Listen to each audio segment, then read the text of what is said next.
बिन्दुहरू नमस्कार, तपाईहरुलाई हार्दिक स्वागत छ नेपाली न्युज 24 युट्युब च्यानलमा। सदाझै आज पनि हामी सत्य अनि ताजा खबरहरू लिएर उपस्थित भएका छौं। अहिलेसम्म हाम्रो च्यानललाई सब्स्क्राइब गर्नुभएको छैन भने कृपया सब्स्क्राइब गर्नुहोला र साथमा रहेको बेल आइकन बटन थिची साथमा अलमा क्लिक गर्न नबिर्सिनुहोला। दर्शकबिन्दुहरू कहाँदेखि हेर्दै अनि सुन्दै हुनुहुन्छ र हाम्रो सामग्री कस्तो लागिरहेको छ कृपया कमेन्ट गर्न नबिर्सिनुहोला। अब लागौं आजका मुख्य खबरहरूतर्फ।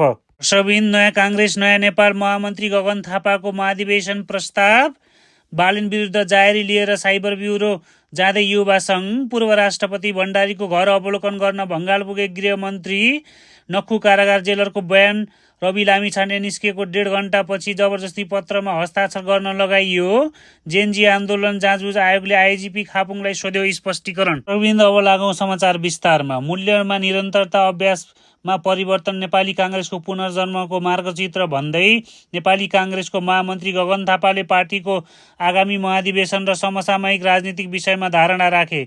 उनले पार्टीभित्रको आन्तरिक सुधार, युवा पुस्ताको सहभागिता र निर्वाचनको तयारी बारे जोड दिए। थापाले पार्टीलाई नयाँ बनाउन र देशलाई नेतृत्व दिन महाधिवेशन आवश्यक रहेको बताए। यसैगरी दर्शकबिन, नेकपा एमाले निकट युवा सङ्घले काठमाडौँ महानगरपालिकाका मेयर बालेन्द्र शाह विरुद्ध प्रहरीमा उजुरी दिने भएको छ। मेयर बालेनले लेखेको एउटा स्ट्याटसलाई लिएर युवा सङ्घले आज दिउँसो 2 बजे प्रहरीको साइबर ब्युरोमा जाहेरी दिन लागेको। उक्त स्ट्याटसले राजनीतिक दलहरूको मानमर्दन गरेको र मित्र राष्ट्रहरूलाई समेत अपमानित गरेको भन्दै विद्युतीय अपराध अन्तर्गत साइबर ब्युरोमा जाहेरी दिन लागि बालेनलाई 2 दिन अघि मध्यरातमा अश्लील शब्द प्रयोग गर्दै गाली गलौज युक्त स्ट्याटस लेखेका थिए। उनले केही बेरमा स्ट्याटस हटाए पनि त्यसको स्क्रिनसट सामाजिक सञ्जालमा भाइरल भएको थियो।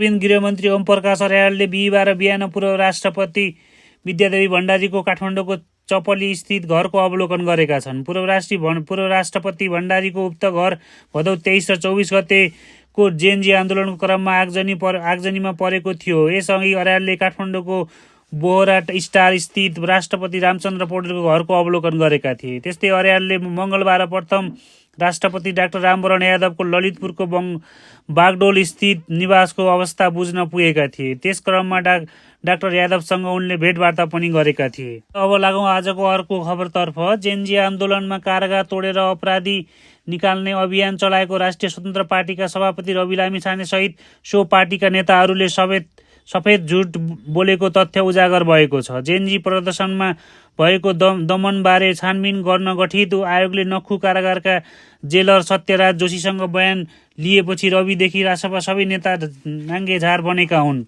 बयानको क्रममा जेलर जोशीले रासपा सभापति रवि लामिछाने बाहिरिँदा सार्वजनिक गरेको पत्र बारे मुख खोल्दै आफूलाई जबरजस्ती हस्ताक्षर गर्न लगाएको तथ्य खुलाउनु भएको छ। जेनजी प्रदर्शनमा भएको दमनबारे छानबिन गर्न गठित उच्च स्तरीय जाँचबुझ आयोगले जोशीसँग बयान लिएको थियो। आयोगले सिंहदरबार स्थित आफ्नो कार्यालयमा बोलाएर जेलर जोशीसँग बयान लिएको हो। सोमबार जोशीसँग बयान लिएको थियो। जेलरसँगको आयोगको पदाधिकारीले राष्ट्रिय स्वतन्त्र पार्टी रासपाका सभापति रवि लामिछाने नक्खु कारागारबाट बाहिरिँदा सार्वजनिक गरेको पत्रबारे सोधेका थिए। जवाफमा जेलर जोशीले हस्ताक्षर गरेको पत्रमा सहकारीसँग जोडेर गरिएको राजनीतिक मुद्दा फिर्ता लिन समय लाग्ने हुनाले गृह सचिवको आदेशअनुसार थुनामुक्त गरिएको उल्लेख थियो। जेनजी प्रदर्शनतर्फ सङ्केत गर्दै पत्रमा भनिएको छ, थुनामा राख्दा थप अन्याय हुन जाने तथा देशमा अमन चयन थप खलबल पर्ने हुँदा निजलाई तत्काल थुनामुक्त गर्न निर्णयअनुसार जानकारी गराइन्छ। भदौ 24 मा प्रदर्शनकारी घेरेर रविलाई जेलबाट बाहिर लगेपछि रासपाका मान्छेहरूले आफूलाई पत्रमा हस्ताक्षर गराएको जोशीले बयानमा खुलाउनु भएको छ। जोशीले आयोगलाई गराएको जानकारी अनुसार रवि जेलबाट भागेको 1.5 घण्टापछि सो हस्ताक्षर गराइएको थियो। रवि लामिछाने निस्केको 1.5 घण्टापछि मलाई पत्र ल्याएर हस्ताक्षर गराए। सुरक्षा चुनौतीका कारण पत्रको बेहोरा हेरिन उनीहरूले भनेअनुसार सरकार हस्ताक्षर गरिदिए। आयोगमा जेलर जोशीले दिएको बयान उद्धृत गर्दै एक सदस्यले भने, जोशीका अनुसार त्यस दिन रविको पत्र लिएर आउनेहरू सोही पार्टीसँग आबद्ध थिए। रवि लामिछाने नक्खु कारागार तोडेर बाहिर निस्केपछि देशभरका जेलबाट करिब 17,000 हाराहारीमा कैदीबन्दी भएका थिए। उनीहरूले नै देशभर तोडफोड आगजनीमा सघाएका थिए। रवि जेलमा बसेको भए देशभरका कुनै पनि जेल तोडफोड हुने थिएन भन्ने सूचना भदौ 24 कै दिन सुरक्षा निकायले गराइसकेको छ। जेनजी आन्दोलन हाइज्याक गरेर मुलुकमा विध्वंस मचाउने काम राजसपाकै नेतादेखि कार्यकर्तासम्म योजनाबद्ध रूपमा लागेको तथ्य यसअघि नै सार्वजनिक भइसकेको छ। रविलाई जेलमुक्त गराउने काम पनि राजसपाका कार्यवाहक सभापति सबै नेता मिलेर बनाएको रहस्य जेलको बयानले खोलिदिएको छ।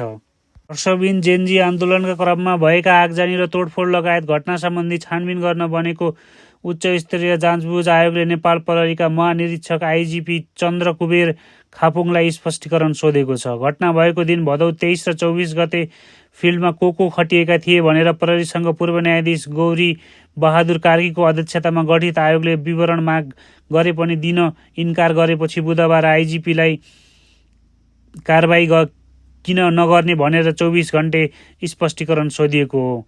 यो सँगै आयोग र प्रहरी बीच पनि नोकझोक सुरु भएको आकलन गरिएको छ। आयोगले घटनास्थलका प्रहरी कर्मचारीहरूको विवरण मागेको थियो, तर प्रहरीबाट महानिरीक्षकदेखि जवानसम्म फिल्डमा थिए भन्ने अस्पष्ट जवाफ आयो।